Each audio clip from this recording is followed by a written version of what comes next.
What if pirates didn't belong to the distant past? What if they were operating today, not in the shadows, but in broad daylight, waving their country's flag? Welcome to a world where piracy is not confined to the pages of history books or the scenes of Hollywood blockbusters. Today we're navigating the turbulent waters of the South China Sea, where the Chinese Coast Guard has been making waves with their aggressive actions. Imagine this: you're a Filipino fisherman out on the water just trying to make a living. Suddenly you're faced with a hulking Coast Guard vessel brandishing weapons and demanding surrender. Recently these situations have escalated, with one harrowing incident resulting in a Filipino Coast Guard having his finger cut. These aren't isolated incidents, they're part of a broader pattern of behavior that draws a striking parallel to the infamous pirates of yesteryears. The difference? These modern pirates sail under the banner of a global superpower. In this video, we delve into the controversy surrounding the Chinese Coast Guard's actions and ask, are they the modern pirates of the South China Sea? At the heart of this issue is the South China Sea, a hotbed of territorial disputes and power plays. This vast body of water, stretching over 1 million square miles, is more than just a geographical feature. It's a strategic chessboard, a nexus of global trade routes and a treasure trove of untapped natural resources. What makes it even more significant is its location. Nestled between the Asian mainland and the Pacific Islands, it serves as a crucial maritime highway, connecting the Pacific and Indian Oceans. It's a lifeline for many nations, with over a third of the world's shipping passing through its waters. But the South China Sea is also a stage for high-stakes power struggles. China, as one of the key players, has been asserting expansive maritime claims over the majority of these waters, based on the controversial Nine-Dash Line. This has put it in direct conflict with other nations, particularly the Philippines, who also lay claim to parts of the sea. These territorial disputes have led to a series of clashes and confrontations. Fishing rights, access to resources, potential military outposts. These are all flashpoints in this maritime tug-of-war, and despite a 2016 UN tribunal ruling against China's claims, Beijing continues to reject it, escalating tensions further. Recent incidents, such as the collision between Chinese and Philippine vessels near the Spratly Islands and the seizure of supplies by the Chinese Coast Guard, have only added fuel to the fire. The situation has become so volatile that even a grounded warship, stationed at Second Thomas Shoal by the Philippines to assert its claim, has become a symbol of this maritime dispute. With stakes this high, it's no wonder that tensions are escalating, but where does the Chinese Coast Guard fit into all this? The Chinese Coast Guard, under the guise of law enforcement, has been accused of aggression and harassment in these disputed waters. In recent years, the behavior of the Chinese Coast Guard in the South China Sea has caused alarm. A series of incidents involving aggression towards Philippine vessels has sparked international concern, casting the Chinese Coast Guard in a harsh light. The growing tension is not limited to mere posturing. It has manifested in alarming incidents that have had a direct impact on lives and livelihoods.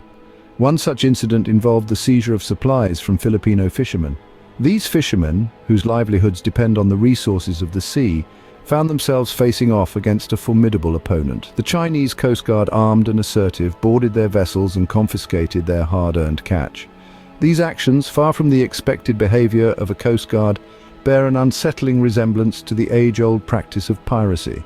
The aggression did not stop there. In another incident, a collision occurred between Chinese and Philippine vessels near the Spratly Islands. This was no mere accident on the high seas. The incident escalated tensions between the two nations, with the Chinese Coast Guard at the heart of the controversy. The most shocking incident, however, involved a member of the Filipino Coast Guard. In a confrontation with the Chinese Coast Guard, this man had his finger cut. This act of violence underscores the gravity of the situation. It serves as a stark reminder of the personal danger faced by those who stand on the front lines of these maritime disputes. The Chinese Coast Guard, in its assertive actions, has not only disrupted lives and livelihoods, but has also flouted international law. A United Nations tribunal ruling in 2016 rejected China's expansive maritime claims, yet Beijing continues to ignore this ruling, asserting its presence in the disputed waters with an increasingly aggressive stance. The newly implemented China Coast Guard regulation that came into force in June of 2024 has only added fuel to the fire.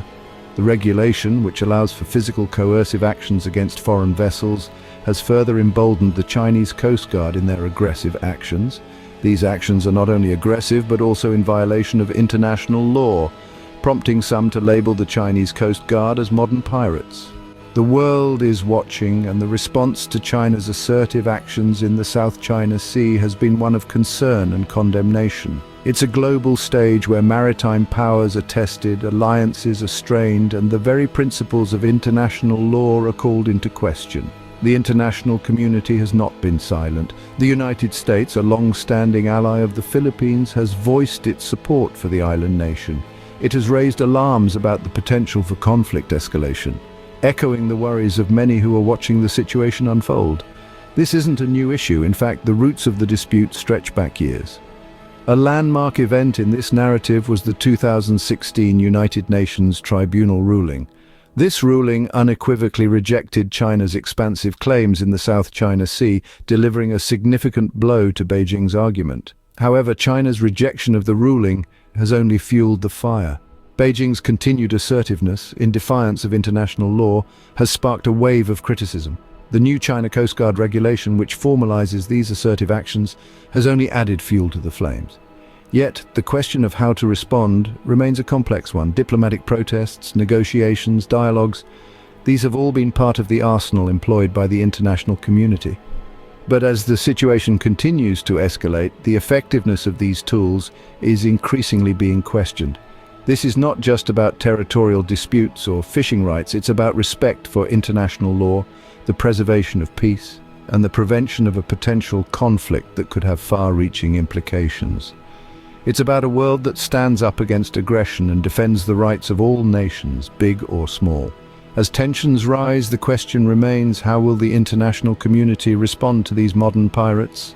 The actions of the Chinese Coast Guard in the South China Sea are a stark reminder of the complexities of international relations and the delicate balance of power. As we've seen in this video, the escalating aggression of the Chinese Coast Guard has raised alarms worldwide. From the harassment of Filipino fishermen and Coast Guard personnel to the audacious enactment of regulations that contradict international law, the Chinese Coast Guard has been brazen in asserting its dominance. This aggressive behavior is a clear challenge to the existing geopolitical order.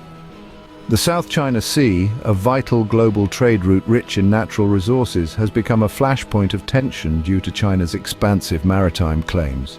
The recent incidents involving the Philippines are but one aspect of a broader, complex dispute that has implications for all nations with stakes in the region. The international community's response has been varied, with some nations expressing support for the Philippines and others calling for restraint. Yet the central theme that resonates is the need for dialogue and negotiation. Despite the heated rhetoric and escalating tensions, diplomatic efforts must lead the way. The situation involving the Chinese Coast Guard and the South China Sea is a testament to the fact that the seas are not just bodies of water, but arenas where nations assert their power and interests. This ongoing dispute underscores the importance of adhering to international law, respecting sovereign rights, and maintaining peace and stability. As we continue to monitor this unfolding situation, we invite you to join the conversation. Subscribe for more analysis on international events and share your thoughts in the comments below. Remember, your voice matters.